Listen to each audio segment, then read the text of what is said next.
So guys, আমি এখন আছি হলো Gendaria railway station. So guys, এটা হলো ঢাকার একটা উন্নত রেলওয়ে স্টেশনের ভিতরে একটা। সো গাইস, আমি আজকে ঢাকায় আসছিলাম কিসের জন্য সেটা হয়তো আপনারা পুরো ভিডিও দেখলেই জানতে পারবেন। চলুন ভিডিওটা শুরু করা যাক। আসসালামু আলাইকুম everyone, welcome to new another blog. চলে আসলাম আবারও নতুন আরো একটা ব্লগ ভিডিও নিয়ে। সো গাইস, আজকের ভিডিও টাইটেল এবং থাম্বনেল দেখে হয়তো বা অনেকেই বুঝে গেছেন যে আজকের ভিডিওটা কি বিষয় হতে যাচ্ছে। হ্যাঁ গাইস, আপনারা যেটা ধারণা করেছেন আজকের বিষয়টা সেটাই।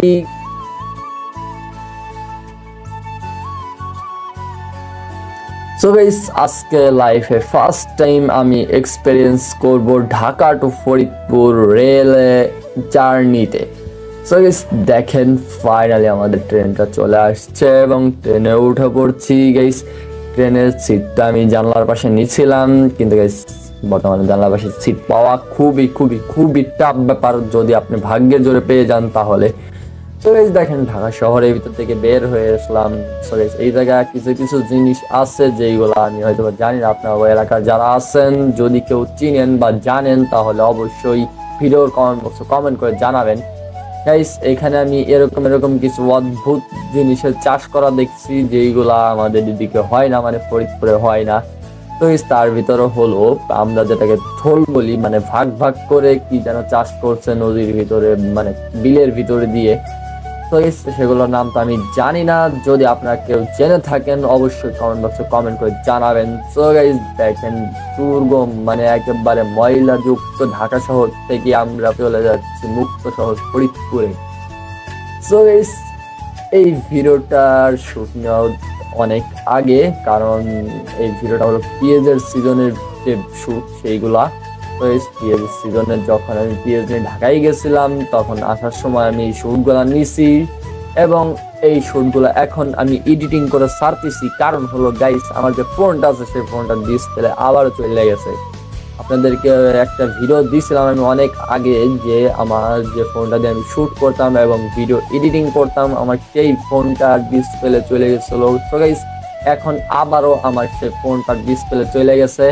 তো গাইস, এখন আবার সারতে আমার 5 থেকে 6 হাজার টাকা খরচ পড়বে। আমি জানি না ফোনটা আদৌ সারবো কি না, এর কোনো গ্যারান্টি নাই, কারণ আমার কাছে বর্তমানে কোনো টাকা পয়সা নাই এবং আমার ইউটিউব থেকেও কোনো ইনকাম নাই, ফেসবুক থেকেও কোনো ইনকাম নাই। কারণ গাইস একটাই, আপনারা ভিডিও দেখেন কিন্তু লাইক করেন না, সাবস্ক্রাইব করেন না, পুরো ভিডিও দেখেন না। তো গাইস, আপনারা যত দ্রুত 1K সাবস্ক্রাইবার পূরণ করে দেবেন তত দ্রুত আপনাদের মাঝে আমি কিউএনএ ভিডিও নিয়ে আসবো। সো গাইস, দেখেন একেবারে পদ্মা সেতুর দ্বার প্রান্তে, মানে একেবারে পদ্মা সেতুর কাছাকাছি চলে আসছি। সো গাইস, হয়তোবা এই ভিডিওতে আমার অনেক কথা ভুল হইতে পারে, কারণ গাইস আমি ভিডিওর ভয়েস ওভার স্ক্রিপ্ট আমি লেখি নাই, না লিখে আমি ভয়েস ওভার করতেছি, এই কারণে হয়তোবা অনেক ভুল হইতে পারে। তো ফাইনালি আমরা দেখেন আস্তে আস্তে ঢুকে পদ্মা সেতুর ভিতরে, ফাইনালি ঢুকে বললাম পদ্মা সেতুর ভিতরে। সো গাইস, পদ্মা সেতুর ভিতরে ঢোকার এক্সপিরিয়েন্সটা জাস্ট গাইস কিভাবে যে আপনাদেরকে বোঝাবো, আপনার যারা ভিতরে গেছেন ট্রেনে চড়ছেন তারাই একমাত্র বলতে পারবেন যে এখানে এক্সপিরিয়েন্সটা কত ভালো এবং কত মজার একটা এক্সপিরিয়েন্স হয়। আপনারা যদি কেউ ট্রেনে পদ্মা সেতু পারাপার না হন তাহলে আপনারা এই মজাটা বুঝতে পারবেন না। তো আমি ভিডিওতে কোনো রকম কাট ছাট করি নাই, একবারে পুরো পদ্মা সেতুটা আমি ভিডিওতে অ্যাড করে দিছি। এবং গাইস দেখতে পাচ্ছেন যে আমার ভিডিওগুলো ফাস্ট করার কারণ হলো গাইস, না হলে ভিডিওটা দীর্ঘ আধা ঘন্টা মানে প্রায় 30 মিনিটের কাছাকাছি হয়ে যায়। এই কারণে আমি ভিডিও সবগুলো ফাস্ট করে দেওয়া দ্রুত, মানে যাতে দ্রুত ভিডিও শেষ করা যায়। তো গাইস, পুরো ভিডিওটা দেখবেন, আশা করি আমার ভিডিওগুলো আপনাদের কেমন লাগে সেটাও কমেন্ট বক্সে কমেন্ট করে জানাবেন এবং আপনারা কি ধরনের ভিডিও চান সেটাও এই ভিডিওর কমেন্ট বক্সে জানাবেন। শুধু এই ভিডিও না, প্রত্যেকটা ভিডিওর কমেন্ট বক্সে আপনারা জানাবেন যে আপনাদের কি ধরনের ভিডিও প্রয়োজন। যেহেতু কোয়েল পাখির বিষয়ে ভিডিও দেই, কোয়েল পাখির বিষয়ে আপনারা যে কোনো প্রশ্ন থাকলে করতে পারেন, আপনাদের খামারে কোনো সমস্যা থাকলে করতে পারেন। তো গাইস, আমি সেই সমস্যার সমাধান দেওয়ার চেষ্টা করব এবং গাইস আমাকে অনেকে প্রশ্ন করে খাবারের বিষয়ে। তো গাইস খাবারের বিষয়ে বললাম যে আমি কিউএনএ ভিডিও আনবো আমার 1K সাবস্ক্রাইবার পূরণ হওয়ার পরে। তো গাইস 1K সাবস্ক্রাইবার পূরণ হওয়ার পরে আমি কিউএনএ ভিডিও আনবো। এর আগে আমি ট্রাই করি প্রত্যেকটা কমেন্টের রিপ্লাই দেওয়ার, কারণ আপনারা কমেন্টের রিপ্লাই পেলে হয়তো আরো অনেক কমেন্ট করবেন। আমি এই পর্যন্ত আমার ভিডিওতে যারা কমেন্ট করেছেন আলহামদুলিল্লাহ সবাই আমার কাছ থেকে রিপ্লাই পেয়েছেন, কেউ রিপ্লাই না পেয়ে এখানে একজন প্রশ্ন করেছে ভাই কোথায় যাই কিনেন। আমি রিপ্লাই যথেষ্ট রিপ্লাই দেওয়ার চেষ্টা করছি, ফরিদপুরের ভিতরে হয় তাহলে আমি বলে দিচ্ছি কোথায় পাওয়া যায় এই পিকটা, এবং যদি ফরিদপুরের বাহিরে হয় তাহলে আমি খোঁজ করতে বলছি, কারণ আমি ফরিদপুরের ভিতরে দু এক জায়গার কথা বলতে পারবো যে কোন কোন জায়গায় পিকটা পাওয়া যায়, এবং ফরিদপুরের বাহিরে কোথায় কোথায় পিকটা পাওয়া যায় সেটা আমার জানা নাই, কারণ যেহেতু আমি ফরিদপুর থেকে পিক এনে খাওয়াই।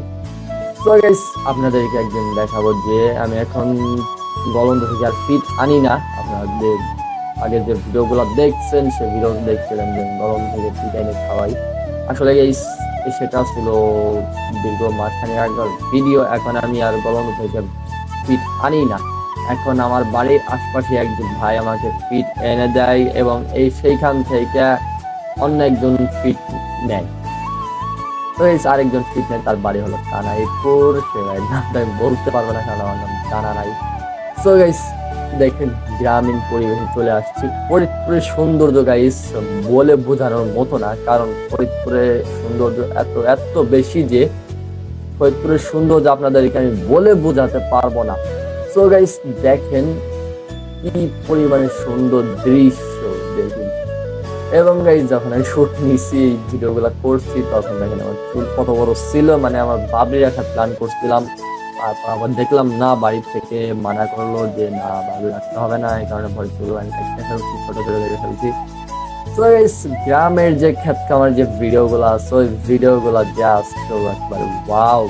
ক্ষেত খামারের যে আপনার দৃশ্যগুলো আছে আমার কাছে অসাধারণ লাগে। আপনার শহরের মানুষরা এই জিনিসটা বুঝতে পারবেন না যে গ্রামে থাকার আনন্দটা কি। আপনারা হয়তো শহরের ধুলাবালিতে থাইতে অভ্যস্ত, এই কারণে আপনার গ্রামের আনন্দটা বুঝবেন না। তো এই দেখেন আমরা অবশ্যই দেখতে দেখতে চলে আসলাম ফরিদপুর রেলওয়ে স্টেশনের প্রায় কাছাকাছি। তো হয়তো কিছুক্ষণের ভিতরে আমরা নেমে যাব ফরিদপুর রেলওয়ে স্টেশন। তো দেখেন থামলো এবং আমি নেমে পড়লাম ফরিদপুর রেলওয়ে স্টেশন। আমি রওনা দেবো বাড়ির দিকে, আমার সাথে আমার বড় ভাই আছে, তাকে আমরা নিয়ে বাড়ির দিকে।